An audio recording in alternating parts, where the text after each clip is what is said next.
Bonjour Aude. Bonjour. Bonjour Aude. Bonjour Luc. On vous entend tous, c'est bon? Super. Donc on est super content de présenter ce 27e Antipasti pour présenter ta vie et ton œuvre. On va profiter de cette à peu près heure et quart pour parler de tes quelques 15 bouquins à peu près, quinzaine de bouquins. On va rester plutôt sur la partie bande dessinée adulte. Tu as fait aussi de la bande dessinée et des albums jeunesse, mais pour rester dans la durée de l'exercice, on est resté plutôt sur la partie bande dessinée ado-adulte. Ce qui fait quand même pas mal de matière. Du coup, pour se lancer et pour suivre les règles de cet exercice particulier qu'est l'antipasti, on commence par la partie mise en bouche avec les premières années. Qu'est-ce qui t'a influencé? Qu'est-ce qui t'a emmené? Tous les enfants dessinent, mais certains s'arrêtent. Donc on se demandait un peu, sur ton site internet, on trouve plein d'images de tes influences de dessin. On en a mis certaines dans cette présentation. Est-ce que c'était... de quel genre de milieu tu viens? Est-ce qu'il y avait plein de bouquins autour de toi, par exemple, d'images, ou pas spécialement? Bonjour, je vais commencer les premières phrases. En fait, j'étais dans un milieu plutôt bourgeois. Il y avait pas mal de bouquins. En fait, ma mère était peintre amateur, donc il y avait beaucoup de livres d'art. Après moi, enfant, en fait, ce truc d'influence, comme on me pose souvent la question, j'ai recherché dans mes livres, dans ce que je pouvais avoir, pour essayer de comprendre qu'est-ce qui avait pu me marquer, parce qu'on se rend pas forcément compte de ce qui nous influence.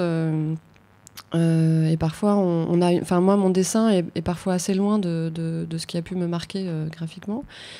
Mais en fait, enfant, surtout, ma mère nous encourageait, elle a eu 3 enfants, elle nous a tous encouragés à dessiner, à sculpter, à peindre, à bricoler, quoi. Et après, ce qui fait que je ne me suis jamais arrêtée, sans probablement que le dessin était un refuge confortable et réconfortant. Et donc, j'ai continué à développer cet univers de protection, en fait.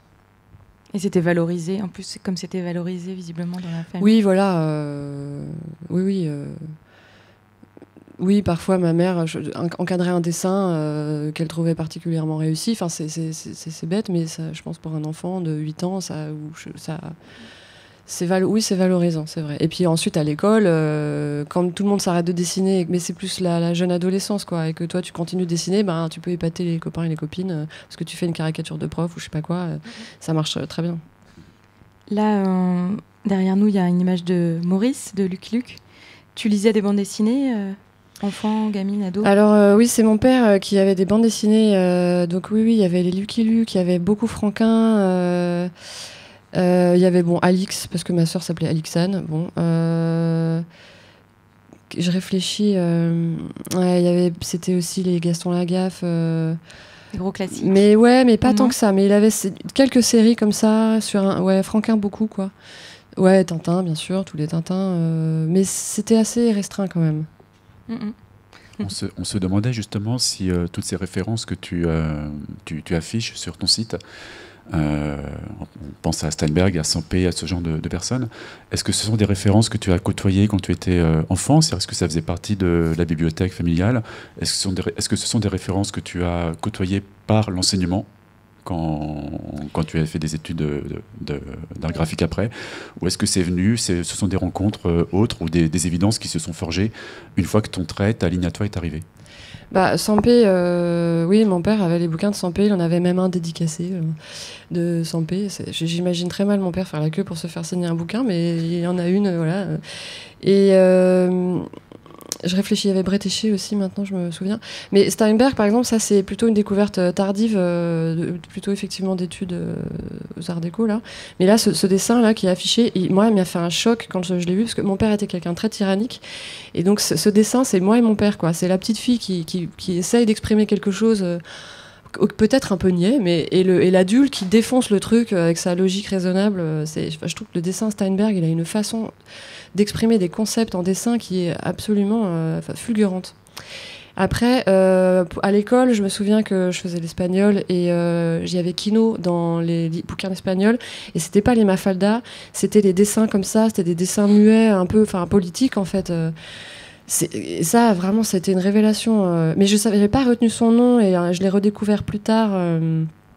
Je sais pas, chez un oncle, une tante, ils avaient l'intégrale de Mafalda ou enfin les bandes dessinées de Mafalda, et ça aussi, genre vers 15 ans, j'ai redécouvert Kino et j'étais hyper contente de retrouver ces émotions d'enfant, parce que c'est pas du dessin illustratif, c'est du dessin qui dit quelque chose, et en plus qui dit quelque chose du monde dans lequel on vit, et qui permettait à mon petit cerveau d'enfant confiné vraiment de comprendre des choses par l'image, et ça, c'était vraiment génial. Voilà. J'ai embrayé un peu vite sur Karl Barks.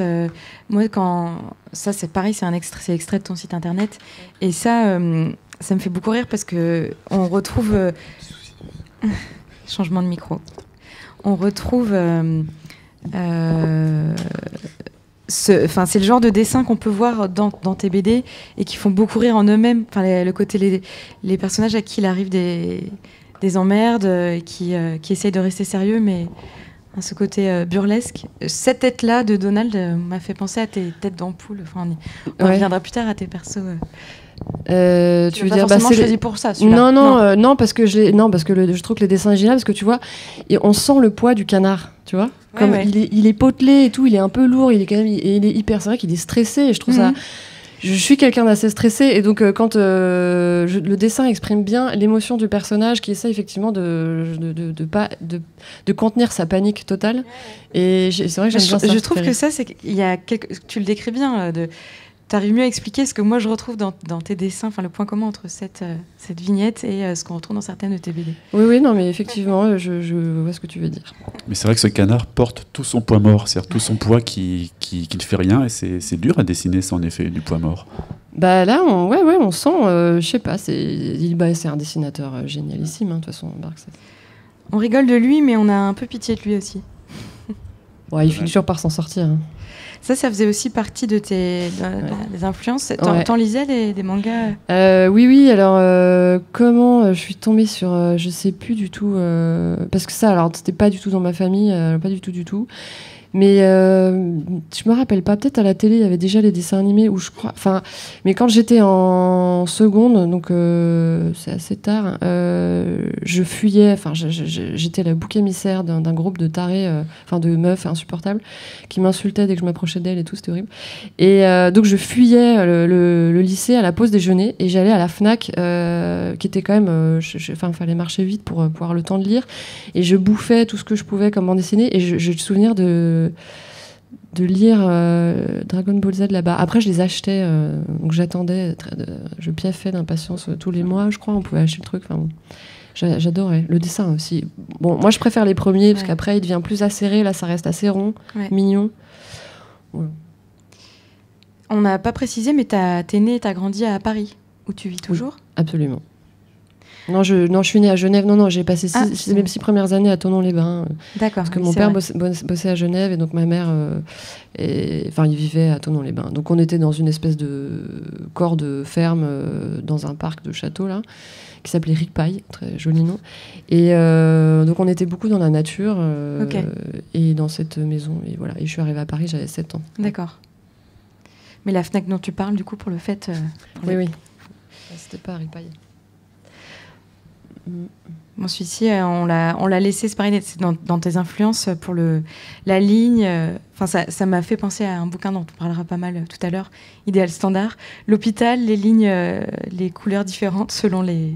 La bicro, oui. Oui, parce que là, c'est l'histoire d'une petite fille assez solitaire qui est beaucoup dans son imaginaire, et j'aimais bien parce que le dessin, son imagination est rose, et je trouvais que c'était bien fait. Mais ça, c'était un livre qu'il y avait chez une de ma copine d'enfance, et à chaque fois que j'allais chez elle, je relisais ce bouquin. Puis plus tard, je l'ai trouvé dans une brocante, je me le suis offert. Sans paix, évidemment. J'adore, c'est tellement drôle. Ton travail fait pas mal penser au sien, tout ce qui est chronique notamment. Bon, ça c'est tout à l'heure quand on préparait.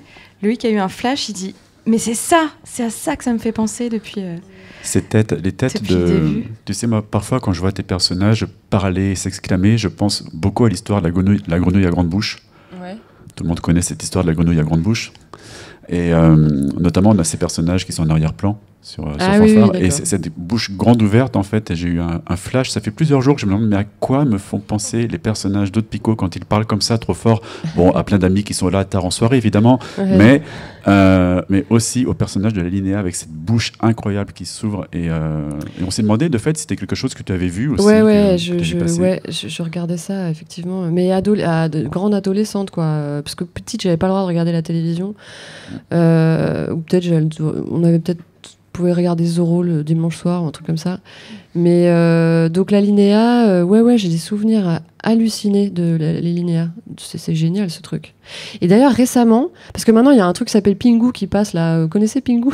C'est de la pâte à modeler un peu là. C'est hyper bien fait. Et ben en fait c'est le même doubleur qui faisait la Linéa qui fait Pingu. Et le mec, tu vois des vidéos sur internet. Enfin c'est fascinant quoi. Il aurait pu faire Donald aussi, je pense.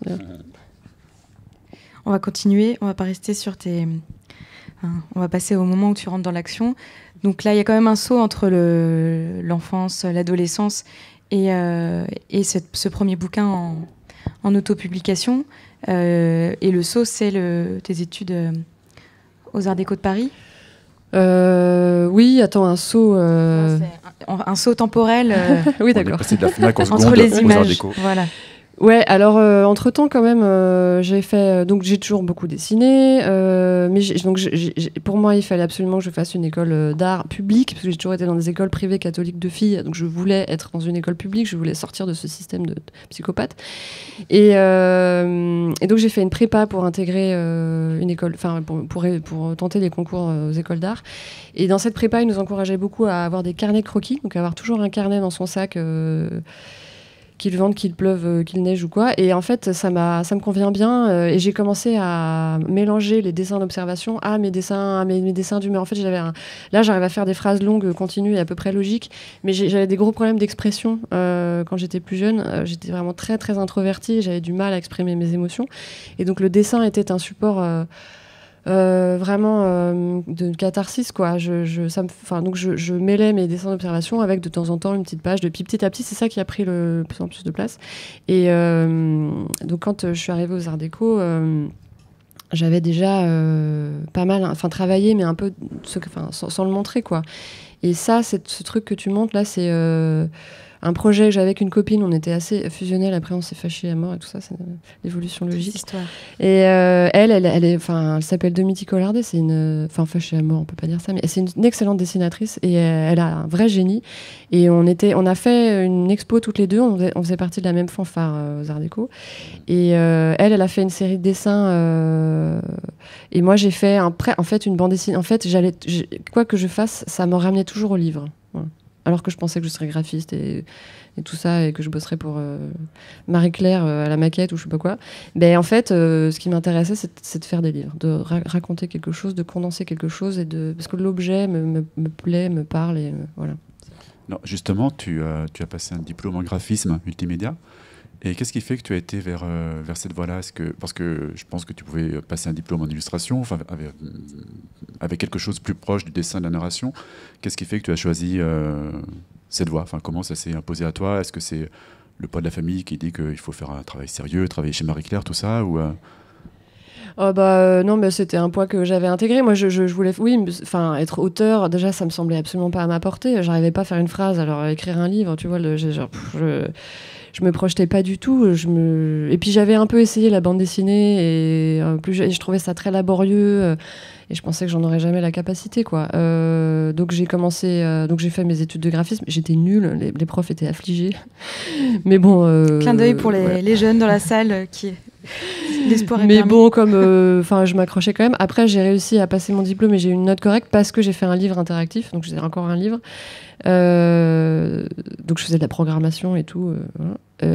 Et ensuite, j'ai commencé à bosser comme graphiste, mais plutôt dans la pub, c'était l'horreur absolue. Donc je faisais que pleurer tous les soirs. Et je me suis dit et après, il y a des événements qui font que tu prends des virages plus ou moins serrés. Et moi, 2 années d'affilée, il m'est arrivé, quand j'avais 25-26 ans, à 25 ans, j'ai failli calancher d'une maladie cardiaque. Un truc, mais j'ai survécu, c'est absolument miraculeux. Et l'année suivante, mon père se suicide. Bon, tu vois, tu te dis, alors comment je m'appelle, pourquoi je suis là, qu'est-ce que j'ai envie de faire et en fait, au bout d'un moment, je voyais bien que le travail salarié dans des entreprises à faire de la publicité, enfin, tu vends de la merde toute la journée, tu fais que des mensonges, tu mets en page des Peugeot ou des non mais c'était l'horreur. Je me disais mais je vais jamais survivre quoi. Et donc j'avais un boulot dans une boîte dont je me suis fait virer au bout de 5 mois. Mais j'avais demandé à la patronne si je pouvais rester le soir et je faisais mes trucs, tu vois, je scannais, j'utilisais, de façon désespérée. Quand j'y repense. Et heureusement, il y a eu du répondant. La réalité a répondu et ce que je faisais, ça s'était lu et on m'encourageait. Enfin bref, heureusement, j'ai pu trouver une voie plus personnelle, quoi. Tu évoques dans un de tes livres, j'ai oublié lequel, pardon, parce que un des personnages raconte ses horaires au bureau, les remarques, les briefs, etc. Tout ça. Et, dans plusieurs bouquins, c'est évoqué plusieurs bouquins en parlent. Et ton personnage parle du fait qu'elle produit des images, qu'elle participe à un monde où on produit des images vides de sens et qu'elle-même en produit. Et c'est Transat. Et voilà, c'est tout à fait. Tu étais dans cette période-là aussi, ça parle évidemment de toi à ce moment-là. Puis c'est intéressant de mettre en regard de ce que tu disais tout à l'heure du dessin de Steinberg, qui en quelques traits provoque énormément de sens. Et là, tu étais derrière un ordi à faire des choses, à servir à la croissance de ce pays. Je crois qu'on peut tous te remercier, Aude, parce que c'est important.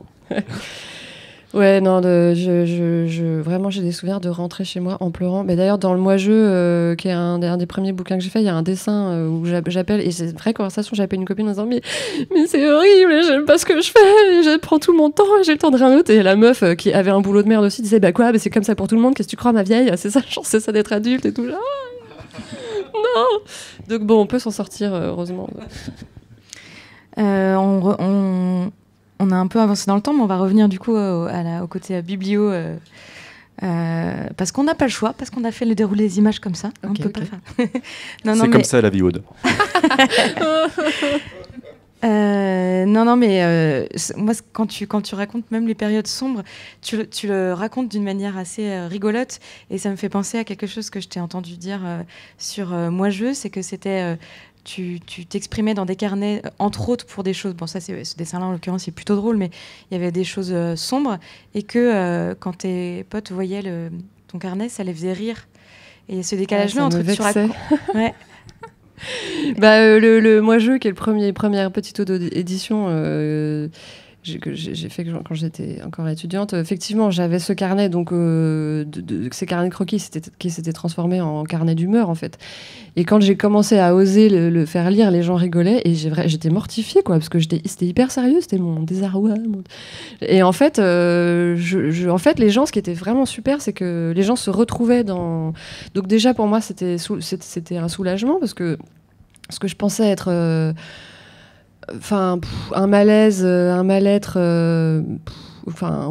personnel, en fait, je pouvais le partager. En fait, tout le monde se retrouvait dans ces petites bêtises, ces espèces de situations incongrues. Et donc, et en plus d'arriver à en rire, mais c'est génial, parce que l'humour, ça te permet de traverser des choses terribles et de t'en sortir à peu près indemne. C'est quand même un super pouvoir, quoi. Du coup, d'abord en auto-édition, les Moi-Je. Et puis ensuite, édition chez Varum. Oui, mais en fait,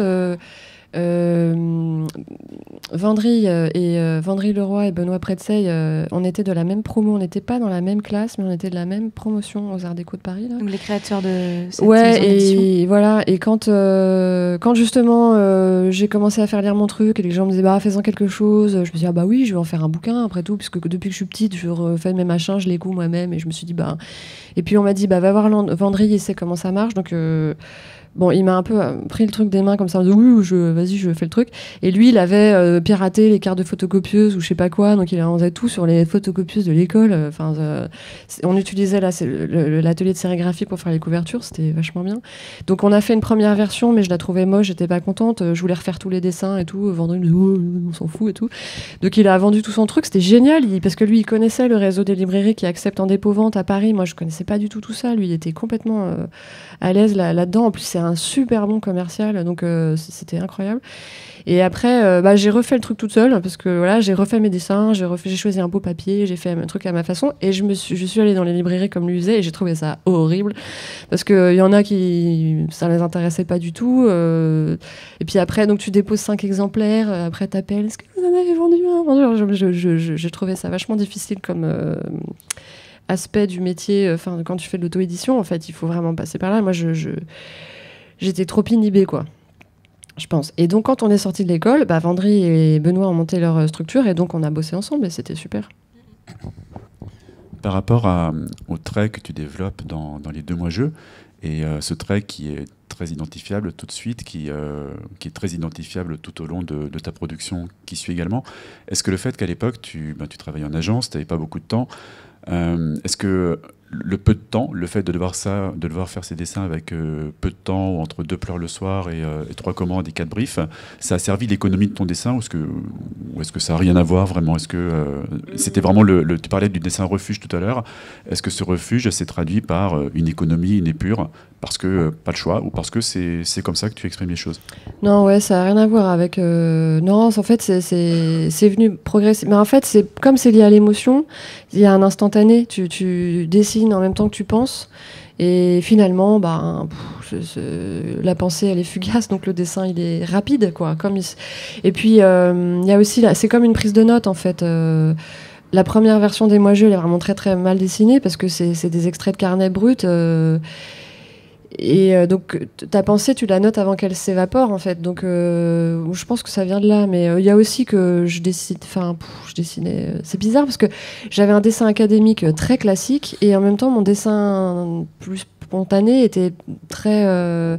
je savais pas faire les décors, j'ai un problème avec la perspective. Enfin, c'est bizarre, quoi. Il y a comme un gouffre entre les 2 univers, quoi. Le dessin d'observation... plus académique, et le dessin d'expression de soi, enfin je sais pas comment dire ça, plus simpliste, enfin. J'avais entendu qualifier toi-même, tu parlais de tête d'ampoule pour tes personnages là sur la couve de Moi-Jeux, tu les stylises au point de pas dessiner effectivement l'anatomie. Oui, pour ça j'ai pas de recul. Je sais pas, c'est facile à dessiner comme ça, donc c'est. Ce qui est rigolo, et ce qu'on verra plus tard dans d'autres bouquins, c'est que au fur et à mesure, tu gardes ce truc très stylisé, mais ça peut alterner. Il peut y avoir des pages où c'est hyper drôle et caricatural et stylisé, et en alternance avec des choses plus réalistes.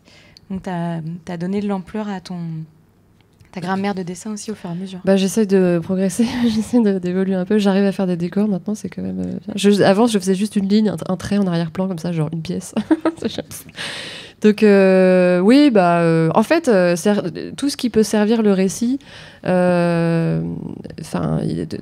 donc parfois le décor est important, donc il faut le faire, quoi. Ça donne de la profondeur, ça peut.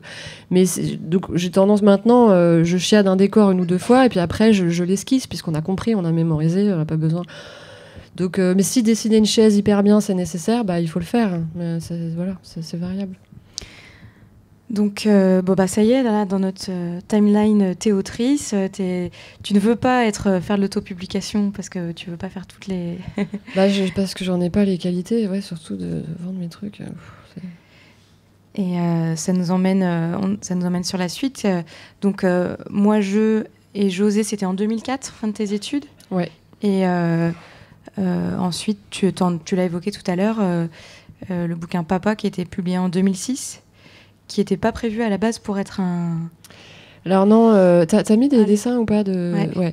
Alors, en fait, j'avais envoyé les moi-jeux à l'association, entre autres, et Menu m'avait, à l'époque, c'était Jean-Christophe Menu qui s'en occupait, m'avait envoyé une carte postale, heureusement pas d'insulte, parce que ça lui arrivait en disant, c'est pas mal, continue et envoie-moi les trucs si t'en refais. Et puis, en fait, il y a eu ce drame familial. Je sais plus très bien, je devais commencer à bosser à ce moment-là. Et en fait, j'ai fait ce carnet de deuil. Oh la vache, c'était tellement dur. J'arrivais à rien. Puis pendant des semaines, j'arrivais pas à dessiner et tout. Puis tout d'un coup, j'ai réussi à débloquer, à faire ce carnet de deuil. Et puis j'avais quand même envie je commençais à me rendre compte que le salariat dans la pub, ça le ferait pas trop. Mais j'avais pas de projet à présenter. Donc j'ai en fait, une fois que mon carnet de deuil que j'en suis sortie. Et en fait, c'est surtout les petits traits, je voulais parler des petits traits. Je me suis mise à faire ces petits traits, là, j'étais au Retring, parce que c'était... Chaque dessin, pour le coup, là, c'était plus une émotion, une idée juste jetée comme ça. Là, ça devenait une prière, un moment de souffrance. Et donc, les petits traits, ça me permettait de rester longtemps sur mon dessin, de prendre le temps, d'essayer de passer, juste que le temps passe pour que ça aille mieux. Et chaque dessin me permettait de passer du temps tout en y pensant, tout en étant concentré sur... en prière, vraiment, c'était ça, quoi. C'était méditation, je sais pas très bien.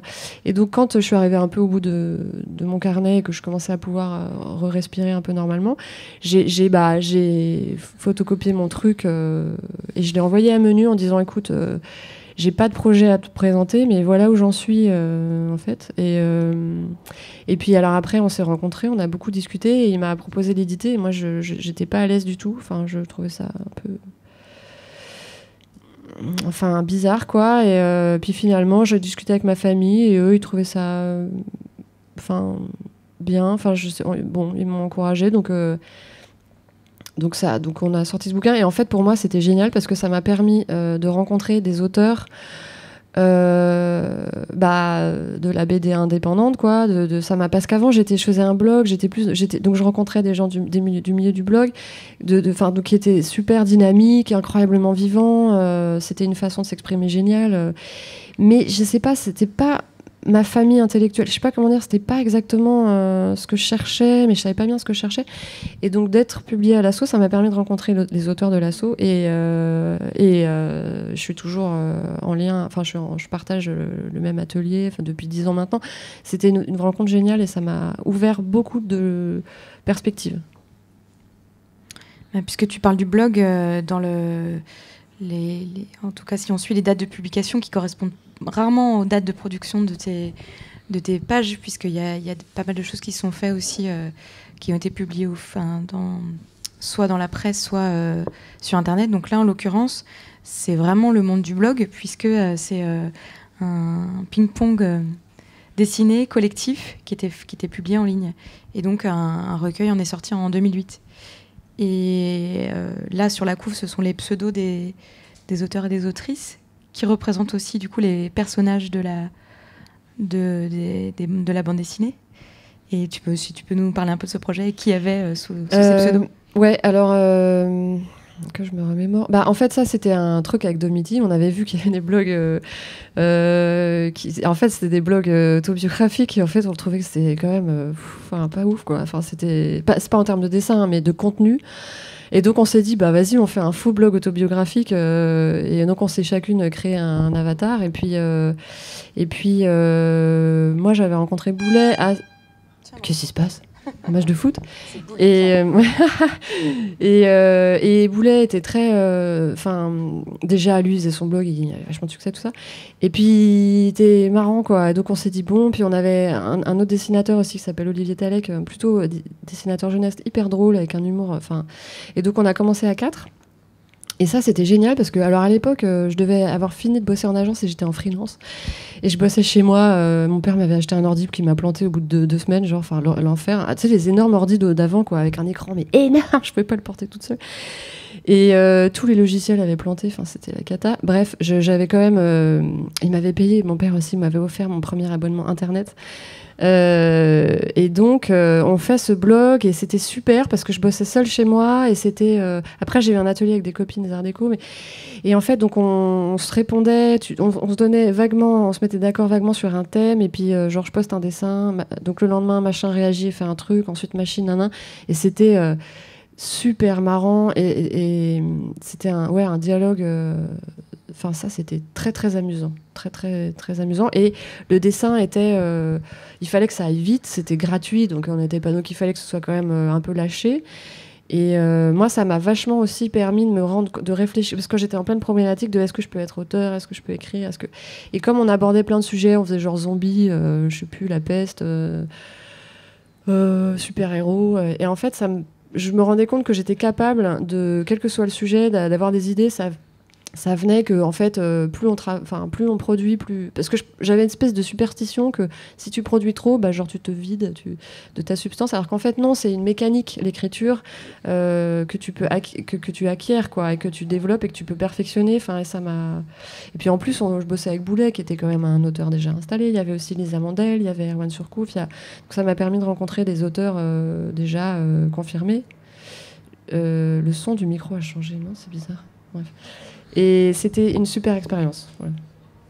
Tu parles du ton qui a évolué, enfin, le fait d'aborder plein de thématiques différentes et tout, cette gymnastique qui fait que l'écriture se développe. Est-ce que c'était le cas aussi pour le dessin, cette expérience-là, de côtoyer d'autres personnes, d'autres styles, de se frotter et de publier avec eux? Est-ce que ça a construit ton dessin en plus du ton également? Je sais pas. Question suivante. Ça m'a fait bosser énormément pendant 2 ans, tous les jours. Hein, donc, ça... 2006-2008, ouais, c'est ça? Ouais. Donc, forcément, ça m'a permis de... En fait, tu vois, le dessin, enfin, je sais pas ce que vous en pensez, mais en fait, le dessin, c'est une série de petites trouvailles de comment est-ce que tu résous un problème, comment est-ce que tu essaies. Bon, alors comment je vais dessiner un verre, comment je dessine une table, alors tu essaies, ça marche pas. Alors après, tu peux aller de plus en plus loin, tu vas dessiner un cheval ou une moto, enfin tu vois, il y a des trucs de plus. Je pense que je posais la question sous l'angle de l'atelier virtuel, de l'émulation que ça peut provoquer, de voir les solutions que les uns, les unes, les autres trouvaient et se dire ah tiens, c'est chouette ce qu'a fait Erwan, c'est chouette. C'est vrai. Voilà, tu vois, ce genre de choses. Oui.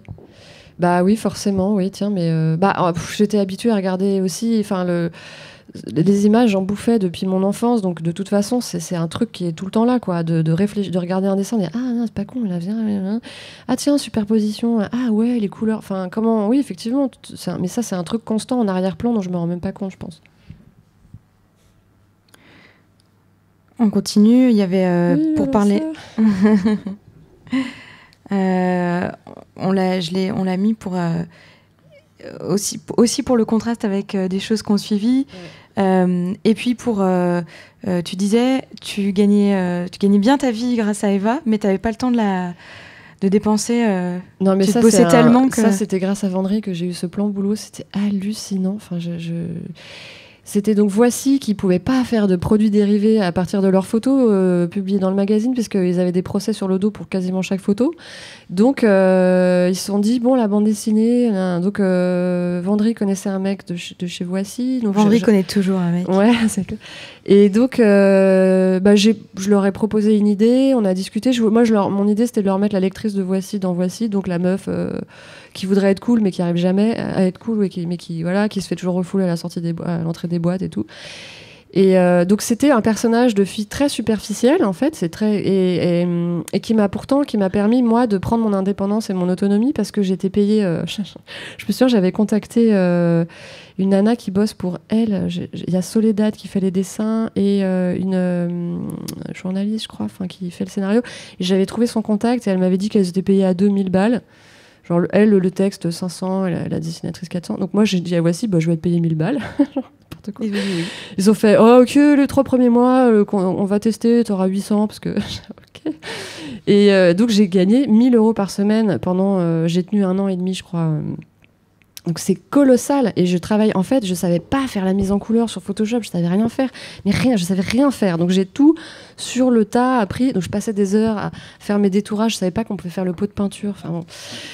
Donc ça me prenait un temps monstrueux, et à côté de ça j'essayais de développer mes autres projets. J'avais Chikou Chikou qui me permettait quand même de vivre autre chose, et je partageais un atelier avec 2 copines aussi qui étaient hyper speed. Fallait gagner sa croûte, je me souviens, il y en avait une qui bossait pour les Galeries Lafayette, qui faisait des vitrines, et les vitrines de Noël, et donc il y avait des cartons énormes de peluches, et je me mettais dans les cartons pour faire mes siestes, parce que j'arrivais à l'atelier à 9h et je repartais à 2h, enfin j'avais un rythme n'importe quoi.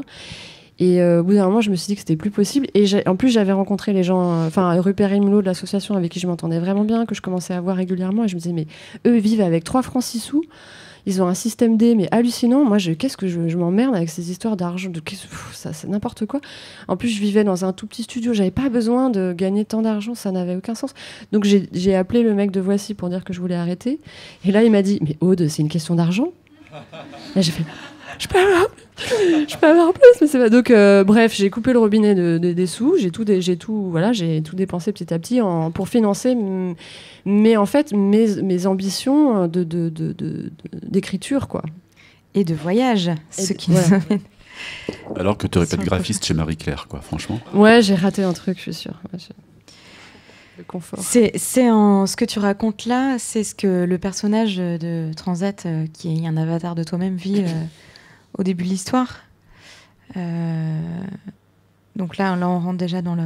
Ouais, là, je suis restée encore... comme j'ai commencé dans de l'autobiographie, ou parce que ça reste un peu fiction, ou je sais pas très bien si c'est l'autofiction, l'autobio, machin, ça restait un carnet de voyage. Moi, j'avais toujours... quand j'ai des sujets qui m'intéressent, j'ai un carnet consacré à ça, toujours, en plus de mon carnet de croquis d'habitude. Et donc, le carnet de voyage, j'ai écrit pendant 2-3 ans sur le sujet, j'ai écrit avant de partir, j'ai écrit pendant les voyages, donc, c'est effectivement, je me mets en scène. Voilà. C'était... dans le début de cet album, on suit ton personnage qui, effectivement, le mot n'est pas dit, mais déprime... dépression à Paris, trouve tout superficiel, tout très difficile, et se réfugie dans l'idée d'un voyage transatlantique à la voile. Qui en plus était aussi en lien avec mon père, parce que mon père était un excellent marin et j'avais jamais eu l'occasion de naviguer avec lui. Il m'a jamais emmené. Et alors que mon frère avait pu naviguer un peu avec lui. Et quand même, je pense que mon père, c'était quelqu'un de terriblement malheureux, en fait, dans le fond. Et je pense qu'en mer, il devait être heureux. Il devait se passer un truc. Donc j'ai un peu fantasmé ça. Et puis, par le père de mon ami d'enfance, il naviguait lui aussi. Ça lui arrivait de partir faire du charter. Ça payait sa place à bord et d'aller aux Caraïbes. Hein. Et j'ai fait ça, je me suis offert, grâce à Eva, un premier séjour, je me souviens, c'était Trinidad et Tobago, et ensuite j'ai sympathisé avec le skipper et j'ai voulu participer à une transat. Il fallait partir du Cap-Vert pour aller, parce que le propriétaire du bateau voulait, aller à tel endroit. Donc lui, pour gagner un peu de sous, le skipper, il faisait, pendant les convoyages, les convoyages qui étaient faciles, il faisait venir des gens et qui payaient leur place à bord. Et donc je raconte ce truc-là, cette première transat-là. Ce qui est assez épatant dans ce livre, c'est que ton dessin se prête très bien. Ce festival, le thème c'est le grand air, et ton dessin se prête très très bien aux petits espaces parisiens, aux petits espaces, aux petits escaliers, aux petits réduits, aux petits trottoirs, aux petits espaces mentaux qui restent. Et d'un seul coup, je trouve que ce qui est frappant quand on lit ce livre, c'est ces grandes doubles pages où tu racontes en fait cette traversée, où le début est assez bavard. Il y a tout le préparatif et tout, et d'un seul coup on y est. On est à ta place. Il y a même une double page en vision subjective, je crois, où il me semble qu'on voit les mains à la barre. Et il y a, je sais plus, 6-7 doubles pages comme ça. Il y en a 12 parce que c'était 12 jours de traversée. Et en fait, le livre était construit autour de ces images. Il fallait qu'il y ait une sensation d'étouffement avant, pour qu'on ressente l'espace et le grand air. Et puis c'était aussi un peu un défi graphique pour moi que d'arriver avec la plume à passer un cap, quoi, et à sortir de mes têtes d'ampoule et de mes lignes d'appartement en arrière-plan, et d'arriver à développer mon dessin à la plume, en fait. Il y a du décor, là, ouais. Ouais, voilà. Donc pendant la traversée, les mecs rigolaient un peu parce que j'ai passé ma journée à dessiner sur le bateau comme ça, à dessiner les vagues frénétiquement, en me disant il faut que j'arrive à à comprendre, à trouver une solution graphique pour dessiner, pour rendre ce spectacle qui est tellement beau. Et enfin voilà. Donc le livre est construit autour de ces 12 doubles pages. Voilà. Y compris de nuit. La fameuse vision subjective. Donc pas d'après-photo. Tout ça. Ah bah non, alors non, non. Mais non, en plus les photos, j'ai dû en prendre 2-3 au début, puis c'est chiant, la photo. J'arrive pas, ça me déconcentre. On va passer plus rapidement sur les bouquins qui ont suivi. Comtesse, qui est un album de la collection BDQ, qui était dans les tout premiers, je pense. C'est le premier, s'il te C'est plaît. le premier. Ouais, j'étais hyper fière. La fameuse collection. En fait, ils avaient d'abord fait un site internet. On était plein de dessinateurs, dessinatrices à avoir participé. On mettait le nombre de pages qu'on voulait. Et puis quand ils ont voulu sortir la collection papier, ils m'ont proposé de faire le tome 1. J'étais trop contente. Donc moi, j'avais fait juste, je sais plus, 10 pages. Donc il fallait quand même vachement développer. J'ai passé un certain temps dessus, ouais. Voilà. Avec un dessin beaucoup plus académique, pour le coup, plus travaillé. Des décors, tout l'univers classique français, les lignes droites, tout ça, forcément. Bah là, j'avais choisi un décor château, 18e, très, très, avec des lignes vraiment géométriques, carré, rectangulaire, assez froid, pour créer un petit contraste avec la sensualité du personnage. Voilà. Tous ces jupes et les dentelles qui ressemblent beaucoup à des vagues d'ailleurs, comme dans Transat. Ouais. Et j'ai vérifié quand même, mais la scène ne se voit pas sur la projection, mais ce n'est pas en noir et blanc, c'est en bleu, c'est un bleu très profond, l'encre utilisée pour le livre. Est-ce que c'est quelque chose, comme tu as commencé tes premiers livres avec Moi Jeu, avec Varoum, et puis ton premier José qui était auto-édité, est-ce que l'objet livre, c'est quelque chose qui est important pour toi? Est-ce que tu suis de près à la fabrication? Tu vois, le choix de l'encre ici, le choix de la couleur d'impression, le choix du papier, tout ce suivi-là, est-ce que c'est quelque chose qui te signifié plusieurs fois ton attachement au livre? Oui, c'est vrai que là c'est Ciseaux, le DA, qui a passé tout effectivement en bleu profond ou violet, et je trouvais que c'était une très bonne idée. Oui, je discute d'abord du format, de l'objet avec l'éditeur ou l'éditrice, et je dessine en fonction de ça. Enfin, je travaille mes pages en fonction de ça. Ouais. Je dessine assez petit, en général je dessine à l'échelle. Voilà. Mais ouais, l'objet final est vachement important. Après, les contraintes éditoriales font que faut s'adapter, quoi. Et genre Chicou ou Comtesse, ça peut être des livres, enfin pas fragiles, mais c'est bon, ouais, voilà. Ensuite, Fanfare, c'était en 2011, donc là. On n'a pas mis de page parce qu'on va prendre le temps de s'attarder plus tard sur Idéal Standard.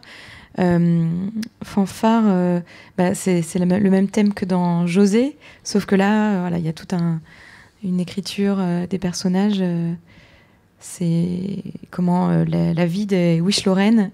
Ouais, en fait, donc j'ai tenu 6 ans comme fanfaronne, comme tromboniste à coulisses, s'il vous plaît, dans cette fanfare qui s'appelait les Wish Lorraine, qui était quand même le milieu des fanfares, c'est une secte un peu, c'est incroyable, c'est très très festif, très drôle, très très alcoolisé, très bruyant, mais très joyeux, spontané, généreux. Il y avait un truc que j'avais trouvé vraiment qui me faisait beaucoup de bien, vu l'éducation que j'avais reçue, qui était vachement sous contrôle, raide et un peu avec un corps tout le temps en tenue en laisse, quoi. Et là, il y avait un côté un peu... moi qui m'a permis d'explorer autre chose, on va dire. Et je m'étais un peu promis pendant tout ce temps de faire un livre là-dessus pour essayer de raconter qu'est-ce que c'était que ce monde. Et Fanfare essaye de raconter ça. Donc j'ai synthétisé un peu c'est censé se passer en une nuit. Donc j'ai synthétisé pas mal un peu comme pour Transat, j'ai synthétisé plusieurs voyages. Là, j'ai synthétisé plusieurs férias. Et pour le coup, là, on sort aussi de l'autobio, ou en tout cas de l'autofiction. Là, c'est vraiment une création de personnage. Alors, je me souviens que pour ce livre, je commençais à en avoir marre de ce personnage qui était censé être moi, que je trouvais toujours un peu dans les mêmes problématiques, un peu jamais satisfaite, elle sait jamais où elle va être, jamais, je sais pas, jamais contente. Enfin bon, j'en avais un peu marre de ce personnage. Et d'ailleurs, après Fanfare, j'ai arrêté de faire mes livres pendant un certain temps. J'ai bossé en collaboration sur d'autres trucs. J'avais besoin de me ressourcer un peu. Mais ça reste quand même un peu moi. Enfin, je sais pas, je trouvais que c'était un peu bâtard. J'en avais marre, je voulais faire autre chose. Oui, à la lecture, moi je t'ai senti plutôt éclaté de dispersion entre plusieurs personnages en fait. On retrouvait les personnages que tu incarnais précédemment. Je sais pas, je les trouve dans plusieurs instrumentistes de fanfare, justement, plusieurs tonalités comme ça, comme si tu t'étais démantelé dans plusieurs personnages. Le personnage, oui, il y en a surtout deux en fait. Il y a celui qui est censé être moi et il y a cette que j'ai appelée José aussi d'ailleurs, celle qui est sur la couve là, qui est beaucoup plus. En fait, oui, c'était comme une espèce de bipolaire, enfin. Ouais, c'est vrai qu'elle prenait vachement d'importance en fait. Ouais. Elle prend tellement d'importance que finalement elle n'est pas le personnage principal, mais elle occupe toute la couve. Ouais, c'est vrai, c'est vrai. Parenthèse Patagone là qui révèle pas mal déjà le travail couleur directe, les superbes aquarelles et le côté travail de carnet, parce que c'est. Oui, et qui m'a d'ailleurs, qui a fini de me convaincre qu'il fallait que j'arrête de faire de l'autobiographie machin, parce qu'en fait, mettre en scène les gens, si on se met en scène soi-même, on met aussi en scène les vrais gens qui nous entourent, et il y en a qui le prennent très très mal, et c'est chiant. Donc je me suis dit, bon, il faut que je fictionne, comme ça je raconte, je mets en scène les personnages les plus noirs, si c'est nécessaire, les plus méchants si c'est nécessaire, les plus tous comme ça, et personne n'est vexé derrière. Je trouve que l'exercice de faire des portraits des autres, s'ils n'ont pas envie, c'est un peu violent pour eux, et ça se comprend très bien. Et ce carnet de voyage, j'avais d'abord fait une version pour le site Voilier Voilier plus légère, et pour la version papier pour Dargaud, voilà, à juste titre, on m'a poussé à plus développer l'arrière-plan, c'est-à-dire la vie à bord. Donc j'ai raconté vraiment en essayant d'être le plus soft possible, et je me suis pas du tout entendue avec la femme du skipper là, et donc elle l'a très mal pris, et c'était vraiment horrible, ça, un traumatisme. J'y repense avec des angoisses. On va passer à la suite très vite alors. L'air de rien, là ça fait partie des choses où on retrouve le côté sans paix. Oui, puis on se demandait aussi, parce que tu as été amené à plusieurs occasions à travailler régulièrement pour la presse, parce que L'air de rien, c'était avec Libération, je crois. Oui. Et c'est des strips qui sont d'abord parus dans le supplément Week-end de Libé. Et ce qui fait qu'à plusieurs reprises au cours de ta vie d'autrice, tu t'es retrouvé à devoir fournir régulièrement, chaque semaine, des strips, des pages, tout en, à côté, travaillant sur des projets qui demandent une immersion assez folle. Enfin, on va parler tout à l'heure d'Idéal Standard, mais tu as parlé de 5 ans ou 7 ans pour le préparer, je ne sais plus. Comment tu arrives à organiser ta production, ton travail autour de ces choses qui sont à la fois très rapides, il faut trouver le truc instantané qui claque, et puis ces récits beaucoup plus longs, beaucoup plus longs et construits, quoi. Comment ça se passe ? Là, c'était assez parfait comme combinaison, parce que quand Libé a voulu créer une chronique sociétale, c'est leur mot, écrit par une femme, genre il voulait il cherchait Claire Bretéché, je pense, et on a été plusieurs à postuler. Alors bon, j'ai eu la chance d'avoir été choisie et virée au bout de 2 ans, mais c'était un super exercice, et à ce moment-là, j'avais déjà fini de scénariser complètement. J'avais terminé le découpage d'Idéal Standard, donc j'étais plus que dans un travail d'exécution, on va dire, c'est-à-dire vraiment de dessin, qui finalement est le plus dur, c'est le découpage, je trouve. C'est vraiment, faut tout sortir du néant, il y a rien, faut tout créer, les personnages, il faut que tout se tienne. Enfin, c'est un travail, un casse-tête vachement intéressant, mais aussi assez épuisant. Mais j'avais fini cette étape de travail, et donc je faisais tous les lundis, je bossais. Ma journée du lundi, c'était pour Libé, et le reste de la semaine, c'était pour Idéal Standard. C'était vachement bien, parce que je gagnais un peu d'argent quand même, c'était super. C'était pas aussi bien payé que Voici, mais c'était quand même bien. Et c'était assez parfait. Donc il y a des résonances entre Idéal Standard et L'air de rien, parce que quand j'arrivais pas à trouver d'idées pour Libé, je piochais.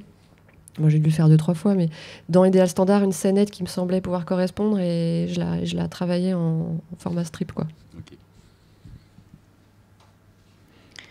On arrive justement, cette partie-là, on choisit de rentrer un peu plus en profondeur dans un bouquin. On a choisi ensemble, enfin on en a discuté ensemble avec toi aussi sur Idéal Standard, pour plusieurs raisons. Déjà, on n'est plus dans ton personnage, effectivement, autobio. En même temps, tu mets des choses de ton vécu sans doute et des choses que tu as observées aussi. Il y a un gros travail de recherche. Ici, c'est la biblio que tu as mis à la fin du bouquin. Moi, j'ai mis ça aussi, qui est un extrait de Moi-je, où je trouvais qu'il y avait un contraste intéressant entre des premières choses. Ça, c'est les premières choses que tu racontes dans un livre sur le rapport aux enfants. Et Idéal Standard, entre autres choses, est un livre sur la maternité, en fait. Oui. Non, mais c'est marrant. Ouais, ok, bien sûr. Attends, je me suis... C'est bon, les enfants, hein, oui, okay. Je crois que c'est un moment de gêne. Si vous pouviez tous vous tourner un instant. Non, mais oui, je me souviens. Cette petite fille, je l'adore d'ailleurs. Hein, mais qu'est-ce qu'elle était chiante. Nana, t'as pas d'amoureux, t'as quel âge? Mais de quoi je me mêle? Et puis t'as 6 ans, on s'en fout d'avoir un amoureux. C'est quoi ton problème? Ouais, la pauvre. Non, mais à ce moment-là, quel âge j'avais? J'étais déjà, ça me saoulait déjà en fait. Hein, ça m'a saoulé longtemps. Et oui. Il n'y avait pas vraiment de questions en fait. Mais, oui, ça m'a travaillé. Donc on remarque entre Moi-je et Idéal Standard une évolution sur on remarque qu'il y a eu une évolution sur la réflexion sur la maternité. Non, mais là, c'est une scène à droite, c'est ma sœur, ma chère sœur que j'adore. Mais je suis dans une famille. Ma mère, elle a 5 sœurs et un frère.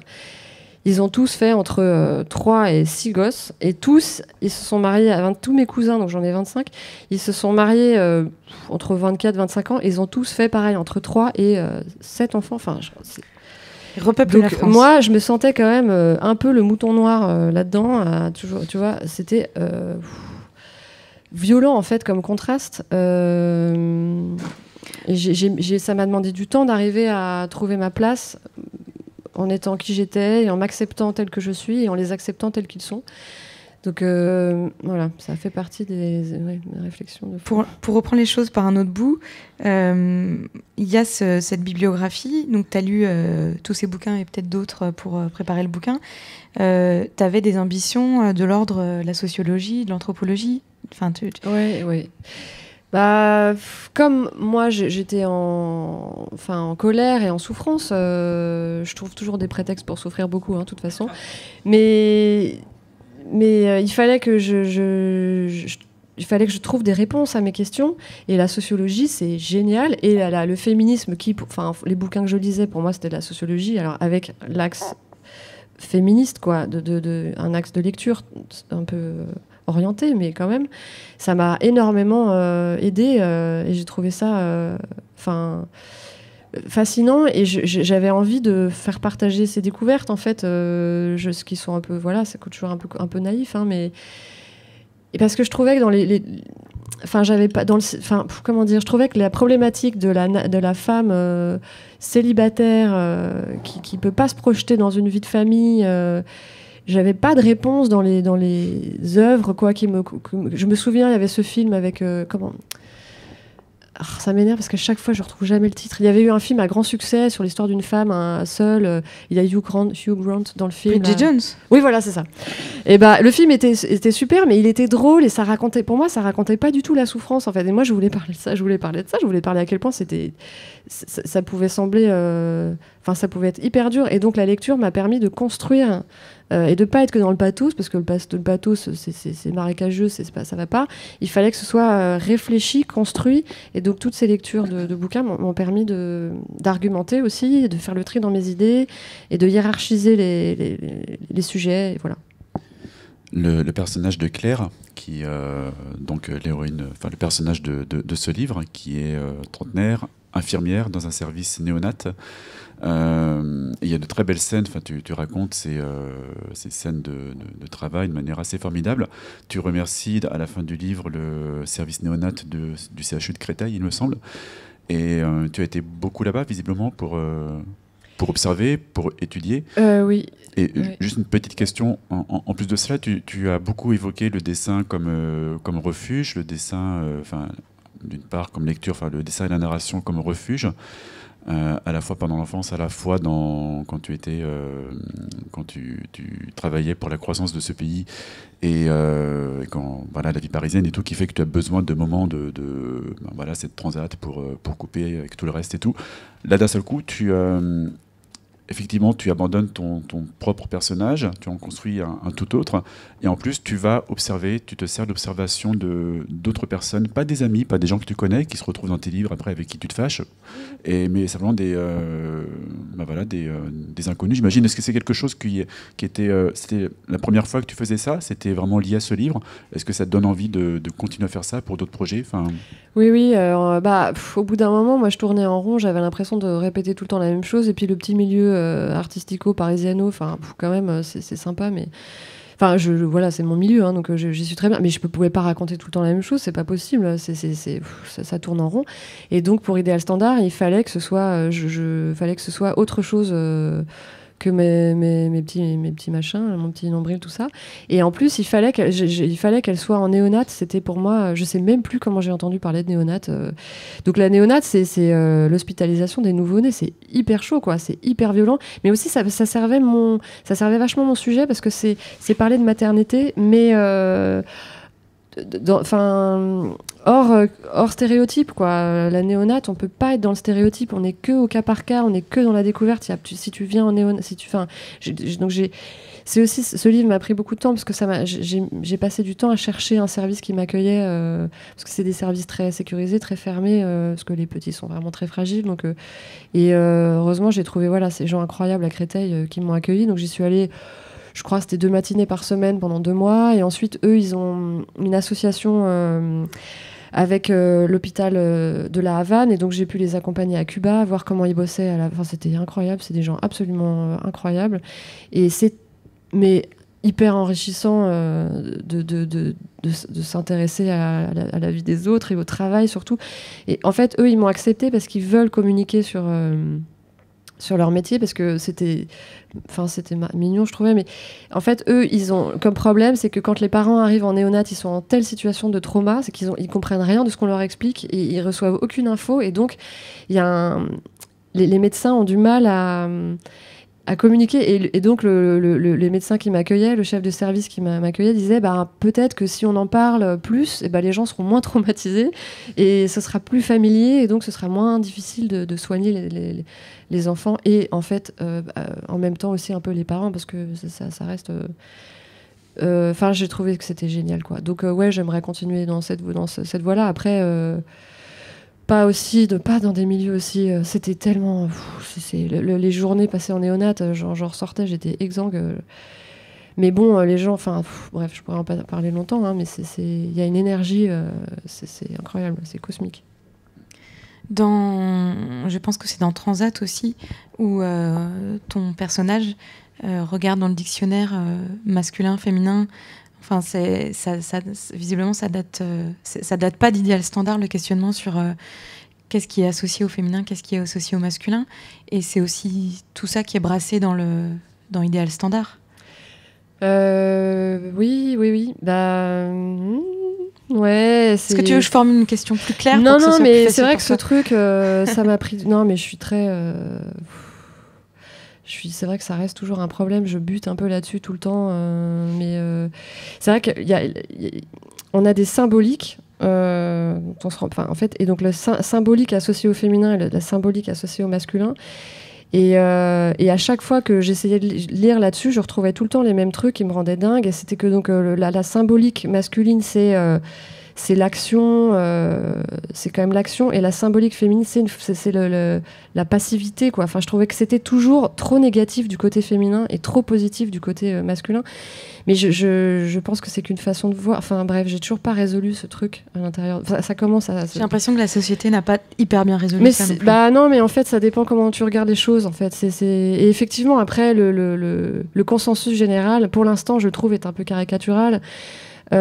Surtout si tu comprends qu'en fait on porte chacun en nous une partie masculine, une partie féminine, mais c'est comment arriver à réconcilier ça à l'intérieur de soi, parce qu'après les autres ils font le monde fait comme il peut, mais comment est-ce que déjà chacun en soi on arrive à harmoniser ça, quoi. Et j'ai toujours pas, enfin tu vois, c'est toujours des questionnements de tous les jours, voilà, enfin qui m'empêchent pas de faire autre chose, heureusement. Mais tu proposais cette bande dessinée comme une proposition de guide, enfin un mode d'emploi pour les couples, pour déconstruire les attentes amoureuses qui font souffrir les hommes et les femmes. J'avais lu ça quelque part. Non. Ah non. Alors, je disais avec des mots plus. Je vais faire un petit mode d'emploi parce que je vais vous expliquer comment. Très humble. Non, je parlais de mes problèmes, enfin de mes questionnements et de ce que j'avais pu observer et partager avec d'autres. Après, je trouve que dans le bouquin, au début, je voulais faire quelque chose de très équilibré avec un personnage féminin et un personnage masculin, chacun développé de façon équivalente, on va dire. Et finalement, c'est Claire qui a pris toute la place. Donc, je trouve que mon personnage masculin, malheureusement, est trop caricatural. Et voilà, mais bon, c'est comme ça que ça s'est fait, quoi. Mais elle aussi, elle est vachement dans des clichés. Et c'est comment réussir à sortir de mécaniques extérieures à nous, en fait, quoi, et qui crée de la souffrance, en fait, et de l'incompréhension. Et en fait aussi, moi, c'est vrai qu'une idée de départ, c'était que je trouvais que on était un peu élevés, les filles comme ci, les garçons comme ça, et alors qu'on est censé ensuite vivre ensemble. Donc si on nous dit que les garçons de toute façon, les hommes ne comprennent jamais les femmes, et les mecs, c'est de toute façon les meufs, c'est trop compliqué, on peut pas les comprendre. C'est horrible. Si tu peux pas t'entendre avec ta propre femme ou ta propre sœur, tu peux pas t'entendre avec le pays d'à côté. Enfin, il faut bien commencer par quelque chose. Ça a longtemps été le cas. Donc, on va s'entendre avec le pays d'à côté. Oui, non, mais c'est toujours le cas. Mais c'est un mauvais début, quoi. Au moins, commence avec la personne avec qui tu vis. Non, mais c'est vrai que ce postulat de toute façon, on peut pas se comprendre, c'est terrible. Oui, puis du coup, on peut pas non plus accueillir son côté de l'autre genre à l'intérieur de soi non plus. Ouais, voilà. Donc, harmonie. On peut parler des couleurs aussi, justement, dans cet album, avec, je crois que tu avais un traitement spécifique selon les personnages, selon les environnements. J'ai mis du bleu pour le néonate et du jaune pour le reste, c'est ça? Ouais, en fait, Dargo voulait que je mette des couleurs. Alors moi, je sais pas vraiment faire. Enfin, soit c'est de la couleur directe, soit sinon, je trouve que ce que je fais à l'ordi, c'est affreux. Mais là, je l'ai fait à l'ordi, jaune, parce qu'il fallait choisir au moins... Enfin, fallait être... Donc jaune, ça me semblait être la couleur la plus chaleureuse, la plus apaisante. Et puis finalement, le bleu est venu pour dissocier. Ouais, voilà. Bon, ouais. Est-ce que justement c'est des solutions pratiques que j'ai pas tellement réfléchi plus que ça, c'était très pragmatique, quoi. C'est pour faire plaisir à ton éditrice. Bah oui, le noir et blanc, ça... Ouais. Bon, et justement, tu parlais de la couleur directe, ce choix ne s'est pas fait. Bon, c'est un album qui t'a pris beaucoup de temps. Tu t'es posé la question de la couleur directe, c'est quelque chose que tu à refaire, je pense que je le referai en couleur directe, mais là, j'avais pas l'énergie, là, j'étais au bout, j'en pouvais plus, j'ai passé tellement de temps, on parle de combien d'années, du coup? L'écriture, je pense les premiers carnets et tout, au total, j'ai dû, prendre des notes et tout ça, réfléchir, machin, pendant, 5 ans, ouais. Et puis le moment où j'ai vraiment commencé le découpage et la fin, ça doit être 3 ans, dont 2 années que ça, quoi. Alors que franchement, regarde, ça se lit en 2 secondes. C'est quoi ces dessins pourris, tu vois, on se demande. Ça a dû être. Il n'y a pas de décor, dis donc. En plus, il n'y a pas de décor. Même pas une ligne. Si, le métro, là, regarde-moi ça. La chambre. Attends, une affiche et tout. Les escaliers. Briques, une par une. Ce que je trouve que le défi qui est relevé dans ce bouquin, je trouve, c'est le fait d'avoir réussi à rendre de manière subtile, multidimensionnelle, toutes les choses inconscientes de la société, des personnes, des familles, des hommes et des femmes. Je trouve qu'on ressent la profondeur de ces années de travail et de lecture dans quelque chose qui est pas... qui est pas lourd, quoi, du coup, qui est pas didactique, qui est pas genre j'ai un message à faire passer. Et je pense que de se dire j'ai un message à faire passer, mais il faut que ce soit bien fait, que ça se voit pas trop. Je sais pas si je suis pas sûre que ce soit présenté comme ça pour toi, mais j'avais surtout envie de raconter une histoire intéressante et touchante. Et en fait, moi, je pense que en fait l'émotion, c'est quand même le vecteur de compréhension du monde. En fait, on essaye de s'en protéger beaucoup, mais Et si tu lis un bouquin très intéressant, tu vois, socio machin truc, mais que alors oui, intellectuellement, tu as capté un truc, mais si en plus tu as ressenti ce qu'a ressenti le personnage, et si ça te rajoute quelque chose, ça te rajoute une case une facette humaine, quoi. C'est le pouvoir de l'empathie, en fait. Si tu rentres en empathie avec un personnage, tu te mets à sa place, ben, t'apprends quelque chose et tu l'intègres mieux, je pense, quoi. Donc il fallait jouer sur ça de façon évidemment subtile, parce qu'encore une fois, le pathos, si on t'en met trop sur la gueule, t'as juste envie de, oh là là, c'est trop de souffrance, j'en ai déjà assez pour moi, je vais pas lire celle des autres, tu fermes le bouquin, puis voilà. Mais donc il faut jouer sur ça de façon continue, mais comme un petit poison légèrement goutte à goutte, tu vois. Non, mais qui peut être aussi un médicament. Mais c'est un équilibre, moi, que j'adore. Je trouve ça hyper intéressant. J'adore chercher ça tout le temps. Il faut pas défoncer la gueule de la personne à qui tu discutes, mais comment vraiment partager ton expérience. Voilà, vraiment le plus honnêtement possible et de la façon la plus lisible possible. Moi, je voulais faire un truc très fluide, facile à lire, pas moral, pas du tout. C'était ça, le piège absolu, la morale, c'est terrible. Donc, voilà, j'ai beaucoup pris de temps pour essayer de mettre ça en place. Pardon. Justement, par rapport, ce livre a été quand même pas mal remarqué, pour sa subtilité, pour toute la dimension empathique aussi, qui est très très présente. Tu parlais à propos de tes tout premiers dessins, à l'époque de José, à l'époque de Moi-Je, le fait que quand les gens lisaient ces histoires, ça les faisait rire, alors que pour toi c'était plutôt dramatique, c'était plutôt vexant pour toi. Tu as l'impression d'avoir résolu ce truc-là, que le public perçoit et reçoit tes intentions, la tonalité de ce que tu veux raconter vraiment pleinement, ou est-ce que tu as encore l'impression que, je sais pas, quand tu as des retours directs, est-ce que les gens te disent « Ah, j'ai vraiment beaucoup rigolé en lisant Idéal Standard, c'était super » ou est-ce que vraiment t'es plutôt réconcilié avec tout ça, réconcilier, je veux dire, ton travail t'a permis d'être pleine et entière dans ce que tu veux raconter sans qu'il y ait de problème de perception, de décalage de perception, quoi. En fait, c'est surtout que j'ai apprivoisé ma façon de faire qui m'appartient pas complètement, parce que les choses, je les sors ça vient comme ça vient. Je maîtrise pas les pensées qui me traversent, et je maîtrise pas forcément comment, tu vois, je suis omnibulée par certains sujets, je sais pas pourquoi, et donc j'accepte ce truc-là, et c'est comme cette histoire d'humour, tu vois, c'est pas du tout un truc que je maîtrise spécialement, mais que j'essaie de comprendre et de développer et de pousser un peu le plus loin possible, ouais. Mais ça, comme ça évolue, c'est sur chaque sujet, je l'aborde pas forcément de la même façon, mais c'est accepter comme on est. Mais effectivement, Idéal Standard, j'ai des retours vachement intéressants, ouais, des réactions super intéressantes de gens qui comprennent vraiment des strates que moi-même j'ai pas compris. Non, mais c'est super, j'ai des retours vraiment géniaux.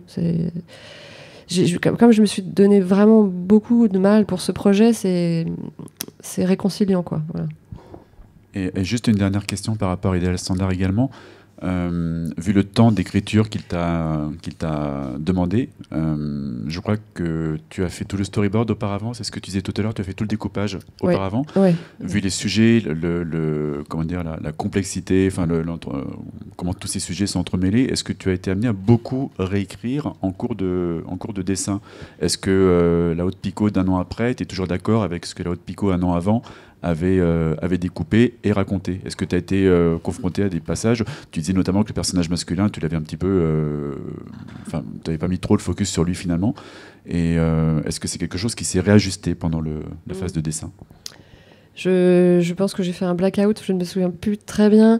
J'ai le souvenir d'avoir un découpage haut comme ça et qu'au final, j'avais gardé plus que ça. J'ai le souvenir d'avoir fait un truc... je me rappelle plus très bien. Non, ouais, je me rappelle plus très bien. Mais en fait, j'ai fait un découpage et ensuite un crayonné, vraiment très, très hyper détaillé, que ensuite je reprenais à la table lumineuse pour ancrer. Et donc l'étape du crayonné était vachement importante parce qu'elle incarnait vraiment les scènes. Et donc je voyais si ça marchait vraiment ou pas. Parce que le découpage, ça reste quand même approximatif, tu peux toujours un peu gruger. Mais le crayonné, t'as ton truc sous les yeux et j'ai dû faire des ajustements probablement, mais globalement c'était quand même la même chose, quoi. J'affinais peut-être. Ouais. Et après, à l'ancrage, là, je bougeais plus mes trucs. Ça. Merci. On approche de la fin. On va évoquer les projets en cours et à venir qu'on pourra lire dans quelques temps. Là, il s'agit du bouquin. C'est un nouveau BDQ ? Oui, c'est ça, qui sort en septembre, qui va s'appeler DS. Après Comtesse, je fais DS. Une histoire de fesses. Non, mais en fait, je reste encore dans des trucs féministes, hein, mais parce que c'est l'histoire de Lilith, qui est censée être la première femme d'Adam, dont j'ai entendu parler en lisant dans mes lectures féministes. Et je trouvais que c'était un personnage vachement beau, même si, bon, l'histoire reste encore un peu sexiste, que je trouvais un peu chiante. Mais le personnage portait quelque chose de très, très intéressant, donc j'ai développé ça pour ce BDQ. En plus, le décor, l'ambiance biblique se prête parfaitement à un BDQ. Et je me suis bien amusée. Alors, en fait, je suis à une phase un peu compliquée parce que le bouquin n'est pas publié. On est en train de chercher la couverture, donc je pourrais encore retoucher et tout ça. Mais là, j'en peux plus. Il faut pas que je le relise. Et puis, j'ai déjà passé trop de temps dessus pour pas assez d'argent. Donc, ne relis pas. Voilà, c'est genre, il faut. Voilà, donc je suis un peu en plus en période un peu de. Enfin, je sais pas comment ça vous fait, mais. Genre, tu repenses à ce dialogue, ça va pas du tout, ça va pas jouer, ou alors cette scène, non, c'est abusé, je peux pas faire ça, je peux pas. Mais bon, il y a un moment, il faut lâcher le truc, et voilà. Donc je suis un peu à cette phase là où il est pas encore parti vivre sa vie, ce livre, et je l'ai encore un peu en moi, mais voilà, je suis en transition. Mais donc je travaille graphiquement, j'ai fait beaucoup de petits traits, donc tu vois, j'ai les petites barbes, tout ça. Graphiquement, j'ai essayé d'expérimenter d'autres trucs et c'était super. Et j'ai fait ces lavis, donc en couleur machin direct, qui seront transformés en couleurs différentes par Thierry, là, le mec des requins qui va. Voilà. Enfin, on a mis ça au point avec Ciseaux, pareil, le directeur artistique. Là, voilà. Chouette. On pourra lire ça quand ? Ça sort le 20 septembre. Ok. Est-ce que, je regarde les camarades de Maison Fumetti, est-ce qu'on peut prendre 2 minutes pour parler de super atelier d'Aude. Présenté comme ça, c'est dur de dire non. Tu peux nous parler, donc tu es dans cet atelier depuis... je vais aller chercher les photos. Va chercher les photos. Vas-y, en fait, c'est là où bosse Rupert et Mulot, qui était un squat ouvert par Florent Rupert et son copain de lycée, je crois. Florent ayant passé du temps à Amsterdam, il y avait il a dû faire les beaux-arts là-bas, toute une culture un peu du squat là-bas. Donc en rentrant à Paris, il a voulu reproduire ce mode de vie. Donc ils ont cherché un certain temps, ils ont repéré un lieu qui appartenait à la mairie de Paris, un lieu vide depuis très longtemps, qui était en fait une ancienne usine UDF, installée dans une impasse. UDF EDF, je dis UDF. C'est un parti politique, non ? Oui. Oui. EDF, bien sûr. Et en fait, au fond d'une impasse dans laquelle peut pas rentrer un camion pompier, donc ils pouvaient pas vraiment faire de crèche ou de machin de bidule. Donc c'était un lieu abandonné. Et en fait, ils ont ouvert ce lieu, ils en ont fait une association culturelle. C'est Lisa Mandel. Ouais. Il faisait très froid. Non, mais il faisait hyper froid l'hiver. C'était... Moi, j'avais un radiateur sous ma table pour avoir un petit peu les mains chaudes parce que, c'était... Bref. Donc, pendant 10 ans, c'était un squat. Donc, c'est génial parce que tu payes 10 € par mois et voilà. Et je m'en mêle dans le film. Attends. Et au bout de 10 ans, la mairie de Paris, voyant que... les affaires culturelles de la mairie de Paris, voyant qu'en fait, on est une association pérenne et qu'on respecte le lieu et qu'on fait venir des artistes de partout, ils ont officialisé le lieu, ils ont fait quelques travaux. Maintenant, on est à l'étage. Ça, c'était le rez-de-chaussée. En fait, c'était une salle de ping-pong. Après avoir été... Ou alors, est-ce que c'était pour les Enfin, on n'a jamais très bien compris. Et en fait, ça, En fait, quand je suis arrivée dans cet endroit, c'était tellement surréaliste comme lieu. Je prenais des photos. Ça, c'était des jours de ménage. Donc, les gens empilaient les meubles pour pouvoir passer la serpillière. Et donc, régulièrement, tu en as plusieurs, des photos. Et alors, bah oui, mais tu vas trop vite. Ça, c'est Kilo qui m'a pourri la vie pendant 1 an et demi parce qu'il est quand même complètement fou, ce mec. Et là, il a enregistré. Ouais, je sais, je suis. Qui bossait. C'était un des premiers à nous rejoindre. Au début, on n'était que 3 dans cet espace immense. Et là, après, l'image d'après, c'est celle d'avant. Ça, c'est Loreto Martinez Troncoso, une espagnole super marrante, une performeuse. Tu vois, il y a écrit sur son ordi là, STS mi animal des compagnies. Et donc il y avait des artistes un peu partout qui venaient bosser, c'était génial, enfin ça l'est toujours. Maintenant c'est différent parce que avant il y avait une pièce réservée pour des artistes, donc ils pouvaient dormir et travailler, donc on avait beaucoup d'étrangers qui venaient. Maintenant on fait des résidences courtes de jour, donc c'est plus des gens de Paris qui viennent bosser. La gentrification. Ouais, c'est dommage, mais c'est une sorte d'assurance à la con. Voilà, donc c'est un lieu incroyable et je dois dire que les gens, l'équipe des affaires culturelles qui s'occupent de nous, qui sont des gens incroyables, en fait assez militants quoi, de pérenniser des endroits comme ça en plein centre de Paris plutôt que de revendre une fortune et de faire c'est miraculeux. Voilà. Super, c'est chouette de terminer par ça. Merci Aude pour cet échange sur ton travail. Merci à vous, bonne journée, bon festival.